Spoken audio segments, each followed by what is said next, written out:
अस्सलाम वालेकुम दोस्तों, मैं हूं अदनान और आप देख रहे हैं टेक्निकल वर्क। आज की वीडियो में एक फ़रिज रिपेयर करेंगे। ये डॉलन्स का एक छोटा सा सिंगल डोर वाला फ़रिज है। तो आप देख सकते हैं बिल्कुल साफ़ कंडीशन में है। इसके मसला ये है कि ये कूलिंग नहीं कर रहा है। इसको अभी 2 साल ही हुए हैं इस्तेमाल में है। तो ये इसका ऊपर फ्रीज़र वाला खाना है इसके अंदर ही, और इसके ऊपर आप देखें छोटी सी प्लास्टिक की डब्बी लगी हुई है। तो इसके अंदर इसके पाइप आ रहे हैं।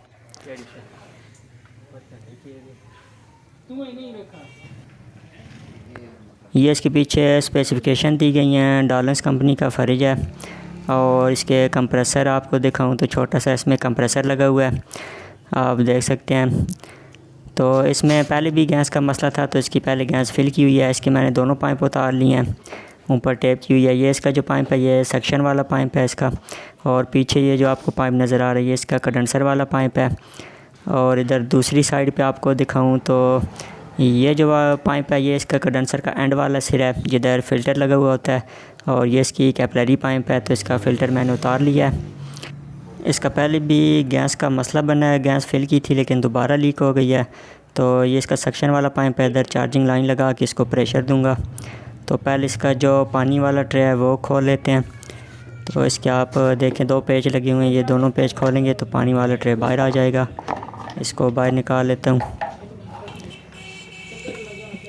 तो कंप्रेसर को खोल लेते हैं ताकि इसको प्रेशर देने में आसानी हो। कंप्रेसर के 4 नट लगे हुए हैं। कुछ कंप्रेसर होते हैं उसको जो पेच हैं 10 की चाबी लगती है वो खुल जाते हैं। तो इसकी डब्बी भी उतार लेता हूँ। ये इसकी कनेक्शन वाली डब्बी है। इसके अंदर रिले और ओवरलोड लगे हुए हैं। रिले को और ओवरलोड दोनों को मैं उतार लेता हूँ और फिर कंप्रेसर को बाहर निकालूँगा। इसकी रिले निकल गई है और ये इसका ओवरलोड है, इसको भी उतार लिया है। चारों नट खुल गए हैं कंप्रेसर के। अब कंप्रेसर को बाहर निकालूँगा।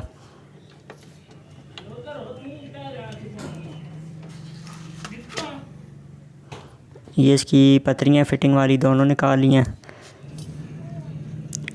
तो इसका कंप्रेसर बाहर निकाल लेता हूँ। ये बाहर आ गया।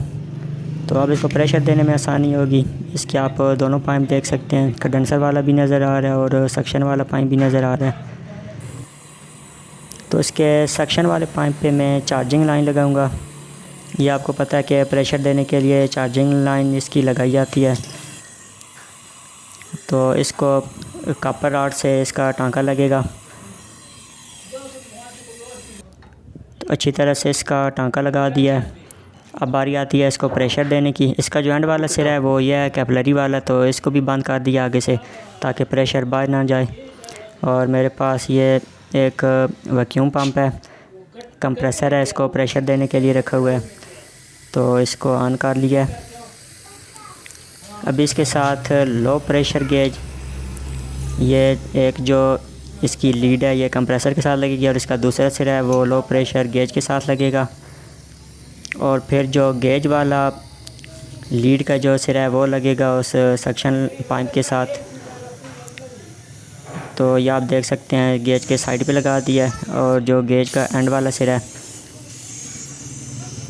यह अब लग जाएगा सक्शन वाले पाइप के साथ। और ये सक्शन का एंड वाला सिरा है कैपिलरी वाला, वो वैसे ही बंद है, तो इसका प्रेशर है बाहर नहीं जाएगा बल्कि इस फ्रिज के अंदर ही इसका प्रेशर रुका रहेगा। ये आप देखें 70, 80, 90 पे प्रेशर पहुंच गया। और जैसे ही 100 पे पहुंचेगा तो इसका जो वाल है बंद कर दूंगा। अच्छी तरह से बंद कर दिया। 100 से ज़्यादा प्रेशर नहीं देना इसका, फिर पाइप के फटने का ख़तरा होता है। क्योंकि ये फ्रीज़र वाला पाइप है, तो अगर कंडेंसर वाला हो तो उसको आप 400 तक भी प्रेशर दे सकते हैं, लेकिन जो सक्शन वाला पाइप है उसको 100 से ऊपर प्रेशर नहीं देना। तो इतनी देर में इसका जो सामान है वो बाहर निकाल लेते हैं। क्योंकि इसका जो है फ्रीज़र वाला खाना है उसकी लीकेज है, तो अभी प्रेशर इसको दिया हुआ है। इसका जो बाकी सामान है वो बाहर निकाल लेते हैं और इसके जो पेच लगे हुए हैं फ्रीज़र वाले खाने के वो भी इसके खोल लेंगे। ये आप देख सकते हैं ये इसका फ्रीज़र वाली पूरी प्लेट है, तो इसमें भी मसला हो सकता है। इसके साइड पे आपको दिखाऊं तो पेच लगा हुआ है, और ये राइट साइड पे भी आप देख सकते हैं।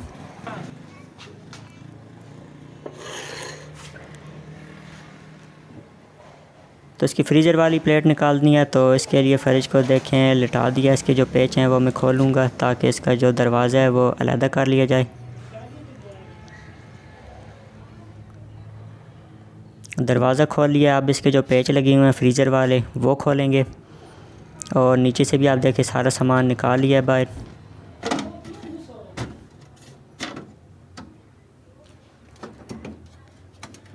अभी इसके जो पेच हैं वो सारे खोल लिए हैं। दोनों साइडों पे लगे हुए थे और 2 पेच इसके ऊपर थे छत वाली साइड पे। तो इसका जो ये प्लास्टिक वाला फ्रेम है ये बाहर निकल आएगा।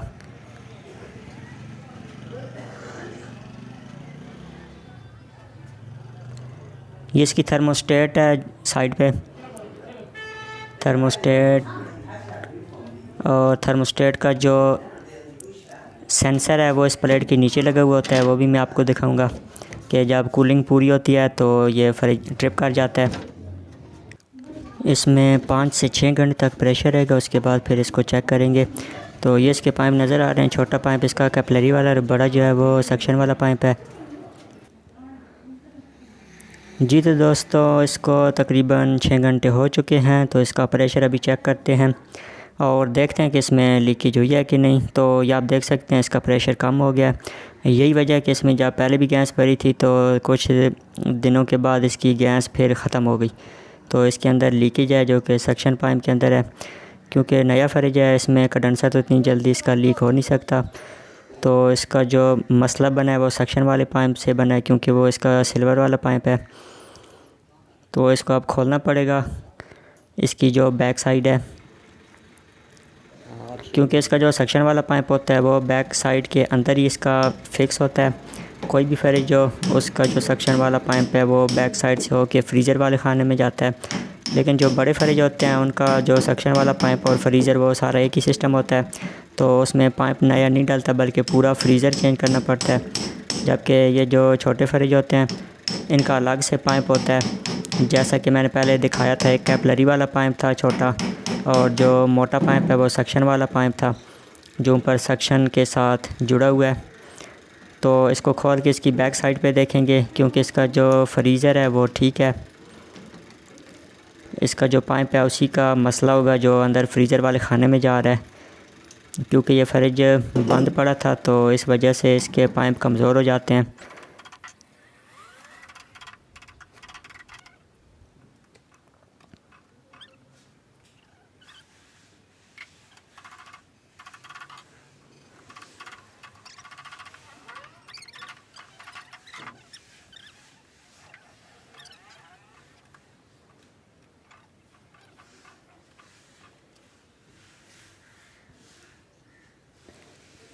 ये आप देखिए इसकी जो ऊपर वाली साइड है वो सारी छीनी हथौड़े की मदद से इसको ओपन कर लिया है। तो इसी तरह से इसके जो साइड वाला है उसको भी इसी तरह से खोल लेंगे।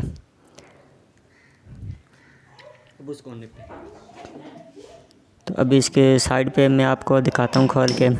इसी तरीके से इसको छीनी हथौड़े की मदद से नीचे तक इसको पहले लूज़ किया, फिर अभी प्लास की मदद से इसको ओपन कर लेता हूँ। इस तरह से इसकी जो पीछे वाली चादर है वो निकालना आसान हो जाएगी। तो ये इसको कोने से पेचकस की मदद से मैंने पीछे किया है। तो देखें इसकी जो शीट है वो उतर रही है। इसके अंदर केमिकल भरा हुआ होता है जिसके साथ ये जो चादर है चिपकी हुई होती है। ये आप देख सकते हैं इसके अंदर सारा केमिकल भरा हुआ है। तो फ्रिज चाहे छोटा हो या बड़ा हो उसके अंदर सारा केमिकल भरा हुआ होता है। तो जब वक्त गुज़रने के साथ साथ इसके अंदर जो नमी है वो बढ़ती रहती है, पानी जज़ब होता रहता है, जिसकी वजह से जो फ्रिज है वो नया हो तो हल्का होता है, लेकिन वक्त गुज़रने के साथ साथ वो भारी हो जाता है। तो उसमें सारा पानी अंदर घुस जाता है जिसकी वजह से उसका वज़न है वो ज़्यादा हो जाता है। तो इस तरह मैं इसको हाथ से पीछे खींच लूँगा। पूरी जो इसकी चादर है ये सारी चादर इसकी उतार के फिर इसके अंदर इसके पाइप देखेंगे। इसके अंदर पाइप का एक 4 फुट का टोटा ही होता है जो फ्रीज़र वाली प्लेट के साथ जुड़ा हुआ होता है। 1/4 साइज़ होता है उसका। तो इसके जो केमिकल है वो भी देखें बाहर निकाल लिया है। तो ये फोम की शक्ल में ही होता है, इसको पेचकस की मदद से खोद के बाहर निकाला है। और ये आप देखें इसका सक्शन वाला पाइप जा रहा है अंदर अंदर जाके केमिकल के अंदर ये छुप जाता है और फिर अंदर से हो के ये देखें इधर से निकल रहा है बाहर, इधर से कैपिलरी भी साथ साथ ही है। तो कैपिलरी और पाइप दोनों इकट्ठे जा रहे हैं केमिकल के अंदर से होता हुआ। इसका ऊपर मैं आपको दिखाता हूँ। तो ये आप देखें इधर से नज़र आ रहा है, इसका सक्शन वाला पाइप भी है और कैपिलरी वाला पाइप भी, दोनों नज़र आ रहे हैं। तो ये जो पहले वाला है छोटा, ये कैपिलरी वाला पाइप है, इसके साथ कैपिलरी जुड़ी हुई है और ये फिर ऊपर जा रहा है प्लेट के साथ। और जो पीछे आपको नज़र आ रहा है 1/4 साइज़ का पाइप है, वो वापसी वाला पाइप है।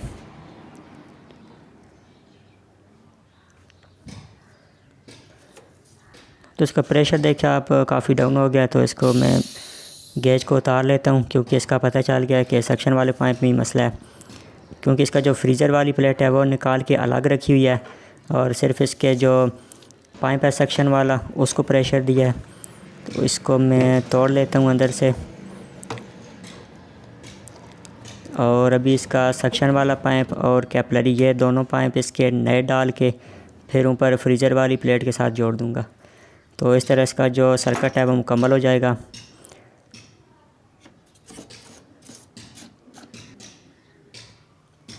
कैपिलरी वाला जो पाइप है वो जाएगा सीधा ऊपर सक्शन वाली प्लेट के साथ जुड़ेगा और फिर सक्शन वाला जो पाइप है वापसी पे आता हुआ कंप्रेसर के साथ जुड़ जाएगा। तो इधर सेंटर से इसको मैं काट लूँगा। तो इसको सेंटर से सीधा ऊपर इसको निशान लगा लिया, अंदर से इसकी खुदाई की है, केमिकल जो है वो बाहर निकाल लिया है। तो अब इसके अंदर पैप डालने में आसानी होगी। तो ये जो पाइप है आपको नज़र आ रहा है, ये कैपिलरी वाला पाइप है। तो इसको मैं काट के इसके साथ कैपिलरी को टांका लगा दूंगा।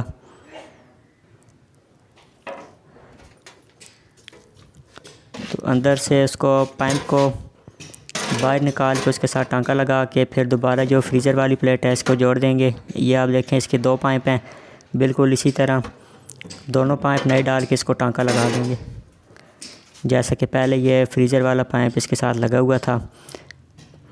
ये इसका सक्शन वाला पाइप है मोटे वाला। तो ये जो छोटा पाइप है कैपिलरी वाला बारीक, इसको भी निकाल के इसके साथ कैपिलरी को टांका लगाएंगे। और जो सक्शन वाला ये तो सारा ही बाहर निकाल के इसको पूरा ही नया डालना है। तो जो छोटा पाइप है कैपिलरी वाला वो मैंने बाहर निकाल लिया है, उसको ये कैपिलरी थोड़ी सी आगे डाल के तकरीबन 2 इंच इसके अंदर कैपिलरी करके इसको टांका लगा दूंगा।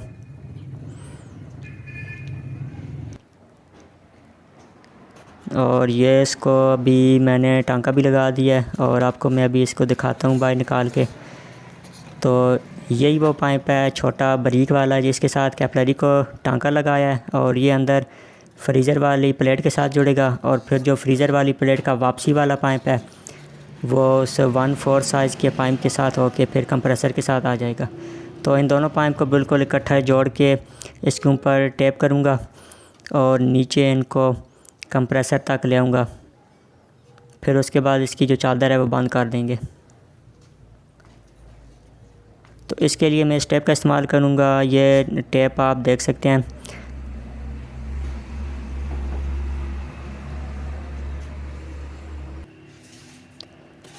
इसके ऊपर आप देखें टेप चढ़ा दी है, इसको वक्फे से टेपिंग की गई है।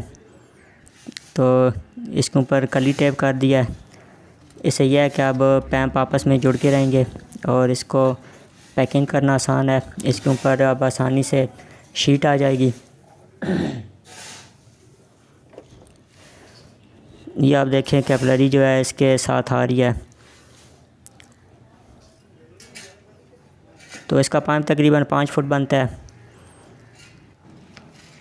और इसकी जो कैपिलरी है वो 10 फुट लिया है, क्योंकि कैपिलरी 9 से 10 फुट तक कैपिलरी की लंबाई होती है। तो आप देखें फ्रिज को बिल्कुल लिटा दिया नीचे और इसके ऊपर अब मैं केमिकल जो इसके अंदर से निकाला था उसके छोटे छोटे टुकड़े करके डालूंगा और फिर ऊपर नया केमिकल डाल के इसकी जो चादर है वो बंद कर देंगे। तो दोबारा इसकी जो चादर है वो किसी किसी जगह से चिपक जाएगी और बाकी फिर ऊपर पेच लगा दूंगा।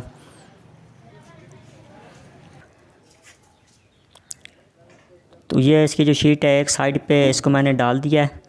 तो ये आप देखें नीचे केमिकल भी डाला हुआ है। इसके जो पाइप हैं नीचे इसके पाइप को बिल्कुल छुपा दिया है केमिकल के अंदर।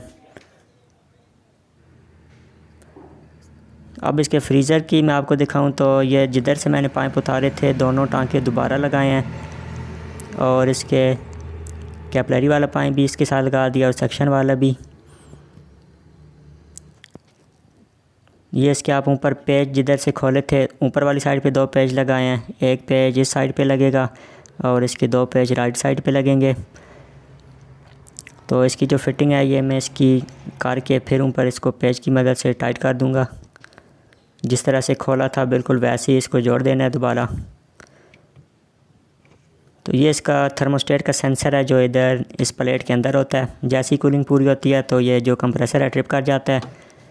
तो इसको थर्मोस्टेट की जो नॉब है इसको मैं इसके अंदर लगा दूंगा।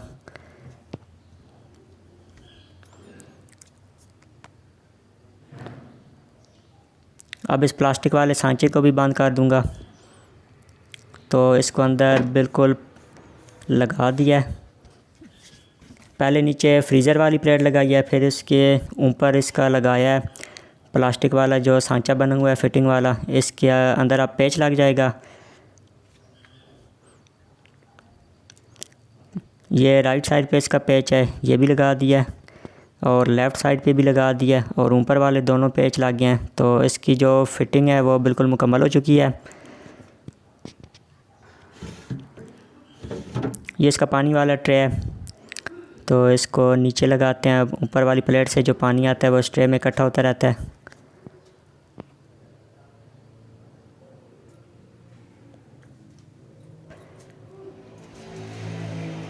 अभी इसको दोबारा मैं फिर प्रेशर इसको दे दिया है।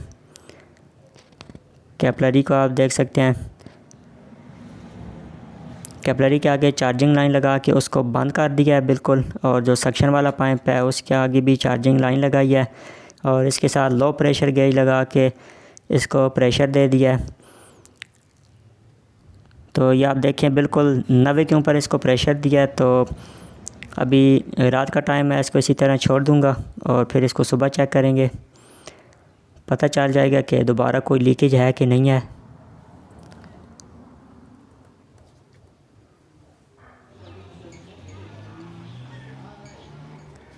जी तो दोस्तों अभी सुबह का वक्त है और इसको बिल्कुल वैसे ही छोड़ा था। तो अभी इसका प्रेशर चेक करते हैं। तो आपको दिखाऊं तो सुई बिल्कुल उसी जगह पे खड़ी है, तो इसका एक पॉइंट भी कम नहीं हुआ, यानी दोबारा ये किसी जगह से भी इसकी लीकेज नहीं है। उसी सक्शन वाले पाइप का मसला था जो कि पहले इसके अंदर पुराना लगा हुआ था।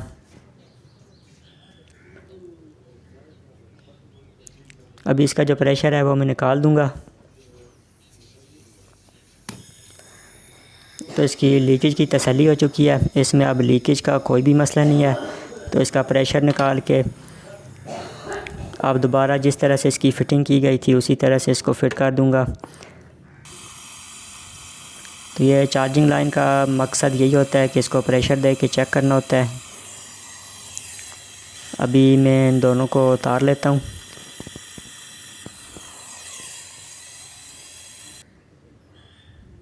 जी तो दोस्तों कंप्रेसर को मैंने अपनी जगह पे रख दिया और अब इन पत्रियों की मदद से इसको मैं फ़िक्स कर लूँगा।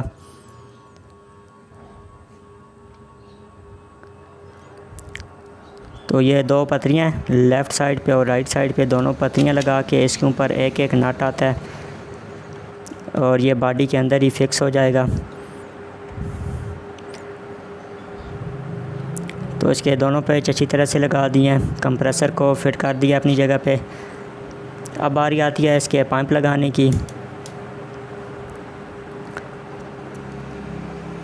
तो पहले इसका जो सक्शन वाला पाइप है ये लगाऊंगा। तो आप देखें बत्ती की मदद से इसको गर्म करके जैसे ही ये बहुत ज़्यादा गर्म हो जाएगा तो फ्लास की मदद से इसको थोड़ा सा अंदर की तरफ धकेलूँगा। प्लास की मदद से इसे थोड़ा सा अंदर की तरफ करके इसके ऊपर फिर कापर का भी टांका लगा रहा हूँ। तो इसको कापर के टांके से बिल्कुल मुकम्मल तौर पे बंद कर दूँगा ताकि इसमें कोई भी लीकेज की गुंजाइश ना रहे। जो सक्शन वाला पाइप है इसको कापर का ही टांका लगता है, और जो कंडेंसर वाला है तो वो कुछ फ्रिज होते हैं कापर का टांका लगेगा और कुछ में फिर उसको पित्तल का टांका ही लगता है। तो इसका जो पाइप है कंडेंसर वाला वो लोहे का है, तो इसको पीतल का टांका लगेगा।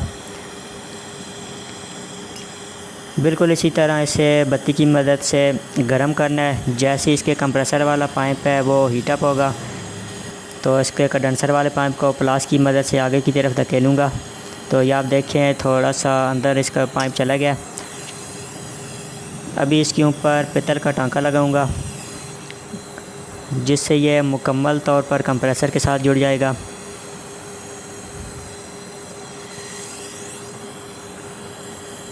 तो पीतल का जो टांका है ये बिल्कुल इसमें तसल्ली कर लें, क्योंकि इसकी जो लीकेज है उसका बाज़ दफ़ा मसला बन जाता है।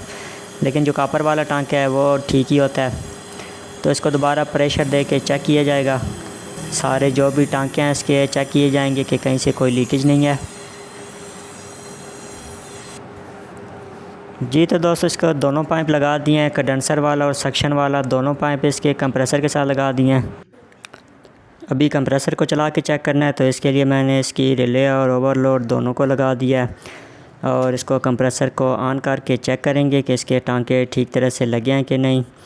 तो पहले इसका जो कंडेंसर वाला पाइप है उसको पानी से मैं ठंडा कर लेता हूँ, क्योंकि ये काफ़ी ज़्यादा गर्म हो जाते हैं इसके जो पाइप हैं। तो अभी इसको पाइप को ठंडा कर लिया। इसकी लीकेज को फिर चेक करेंगे, पूरे फ्रिज को प्रेशर दोबारा दे के जितने भी टांके लगाए हैं। तो अभी फ्रिज को मैं ऑन कर लेता हूँ। ऑन करके इसका जो कंडेंसर वाला एंड वाला सिरा है उधर से प्रेशर इसका चेक करेंगे। तो इसका प्रेशर ठीक है, बाहर आ रहा है, अच्छी तरह से इसका प्रेशर निकल रहा है। तो इसका मतलब है कंडेंसर वाला जो टांका है वो इसका बिल्कुल ठीक है, प्रेशर इसका आउट हो रहा है। और जो सक्शन वाला है वो कैपिलरी से इसने हवा है वो पीछे की तरफ खींचनी है। तो इसका सुराख बिल्कुल बारीक होता है, इसको ज़बान खुशक करके उससे ही चेक किया जाता है। कैपिलरी वाला पाइप भी ठीक है इसका बिल्कुल। अभी इसको मैं उतार लेता हूँ।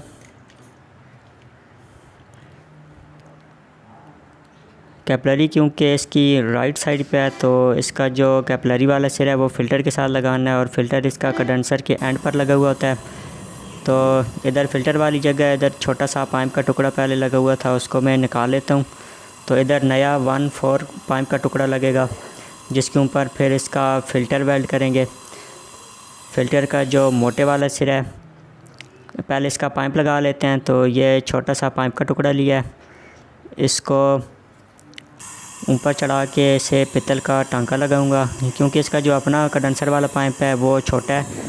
तो जो फ़िल्टर है उसका जो सिरा होता है वो 1/4 साइज़ का होता है, तो इसलिए ये पाइप लगाना ज़रूरी होता है।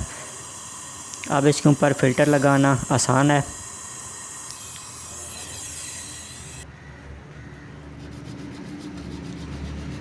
ठंडा कर लिया, इसे अच्छी तरह से इसे रेगमाल से साफ़ कर लेता हूँ। तो जितना ज़्यादा साफ़ होगा इतना ज़्यादा इसका अच्छी तरह से टांका लगेगा। अभी आप देखें कि फ़िल्टर का जो मोटे वाला सिरा है वो 1/4 पाइप के साथ लगेगा। तो इसे कॉपर का टांका लगेगा, जो कि बहुत आसान है, आसानी से लग जाता है और इसमें लीकेज की भी गुंजाइश नहीं होती। तो अच्छी तरह से इसको कॉपर का टांका लगा दिया। इसका जो दूसरा सिरा है फ़िल्टर वाला वो बारीक होता है, उधर कैपिलरी पाइप लगता है। दूसरी साइड पे इसको कैपिलरी वाले पाइप को जोड़ दिया है। और कंप्रेसर के जो चार्जिंग लाइन है उसके अंदर अभी वाल फिट कर रहा हूँ।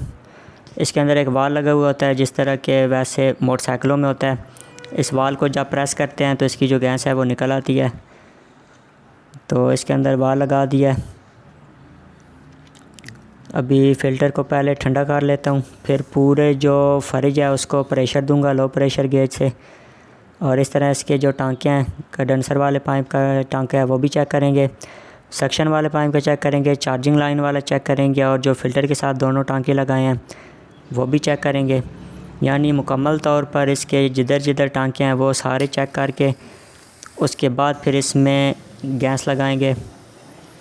तो बिल्कुल इसी तरह लो प्रेशर गेज इसको प्रेशर लो प्रेशर गेज से दिया जाता है। कोई भी फ्रिज हो तो उसको गैस भी फिल करनी हो तो लो प्रेशर गेज से उसकी गैस फिल की जाती है। तो ये आप देखें इसकी गेज के साथ प्रेशर आहिस्ता आहिस्ता ऊपर की तरफ जा रहा है। जो रेड कलर की लीड है वो कंप्रेसर की तरफ से आ रही है और जो ब्लू कलर की लीड है वो कंप्रेसर के साथ लगी हुई है, यानी यूनिट के साथ लगी हुई है। तो प्रेशर ब्लू लीड से अंदर जा रहा है। तो इसका प्रेशर अभी तकरीबन 70 पर पहुंच गया। तो इधर से मैं इसकी जो लीड है उसको थोड़ा लूज़ कर लूँगा ताकि इधर ही प्रेशर इसका रुका रहे। और साथ साथ ही इसके जो टांकियाँ हैं वो मैं चेक कर लेता हूँ। प्रेशर एक जगह पे इसका स्टेबल हो गया। तो अब इसके टांकियाँ वो मैं चेक करता हूँ। तो तकरीबन सारे टांके इसके ठीक ही लग रहे हैं, लीकेज का कोई मसला नहीं है इसमें, क्योंकि इसके जो पाइप हैं पहली दफ़ा इसका कंप्रेसर बाहर निकला है तो इसके जो टांके हैं वो भी आसानी से लग गए हैं। इसके सारे पाइप बिल्कुल साफ़ हैं। तो दूसरी तीसरी दफ़ा जब फ्रिज ख़राब होता है तो उसके फिर टांके होते हैं उसमें लीकेज का मसला हो सकता है। तो ये फ्रिज बिल्कुल साफ़ हालत में था तो इस वजह से इसकी जो फिटिंग है वो भी जल्दी हो गई है और इसमें लीकेज का भी मसला नहीं है। तो इसकी लीकेज सारी चेक करके, लीकेज किसी पाइप के साथ भी नहीं है। अब इसका जो प्रेशर है वो मैं सारा निकाल लूँगा।